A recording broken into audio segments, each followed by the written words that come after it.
என் மனசை ரொம்ப பாதித்த விஷயம் இது ஒன்று. ஒரு அப்ளிகேஷன் ஃபார்ம் கொடுத்துருக்காங்க. அதை ஃபில்லப் பண்ணி கொடுக்குறதுக்காக நாங்கள் போயிருக்கோம் ஒரு முகாமுக்கு. அங்கே வந்து எங்கள் டீட்டெயில்ஸ் எல்லாம் கேட்குறாங்க. அப்படி எழுதும்போது நீங்கள் என்ன பண்ணுறீங்கன்னு கேட்குறாங்க. நான் சொன்னேன், நான் ஹோம் மேக்கர்னு சொல்கிறேன். அவர் எழுதின ஒரு விஷயம் அதில் சர்ச் பண்ணி பார்த்துட்டு எதுவுமே இல்லை. அப்படி எழுதும்போது வேலையற்றோர்னு எழுதினார்.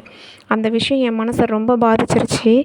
ஏன்னா நான் எம்இ முடிச்சிருக்கேன், ஒரு இன்ஜினியரிங் கிராஜுவேட்டு, ப்ரொஃபஸராகவும் வேலை பார்த்துருக்கேன்.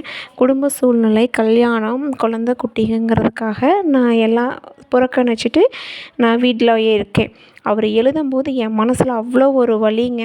வேலையற்றோர்னு எழுதும்போது ஒரு வீட்டு ஹவுஸ் ஒய்ஃபாக இருந்து பார்த்தா தான் அந்த அருமை தெரியும். வீட்டில் இருக்க எல்லா வேலையும் செஞ்சுட்டு, குழந்தைங்கள ஸ்கூல் அனுப்பிச்சிட்டு, அவங்களுக்கு பிடிச்ச விஷயத்த மறுபடியும் செஞ்சுட்டு, இதெல்லாம் பண்ணி பார்த்தா தான் தெரியும். ஆனால் வேலையற்றோர்னு எழுதியிருக்காங்க. உண்மையாகவே நம்ம ஹவுஸ் ஒய்ஃப் எல்லாமே வேலையற்றோர் தானா? அதே மாதிரி இன்டர்வியூக்கு ஒரு இடத்துக்கு போயிருந்தேன். அந்த இடத்துல ரெஸ்யூம் கொடுத்துட்டு வெயிட் பண்ணிகிட்ருக்கேன். அப்போ மேடம் வாங்க உட்காருங்கன்னு அந்த இன்ஸ்டியூஷனில் கொடுத்த ரெஸ்பெக்ட் வந்து எனக்கு ரொம்ப பிடிச்சிருந்துச்சி. கல்வி இல்லைன்னா இந்த உலகத்தில் எதுவுமே கிடையாதுங்க.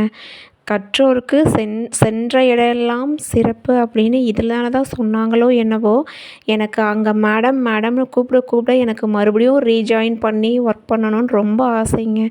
கல்வி வாழ்க்கையில் ரொம்ப முக்கியம்.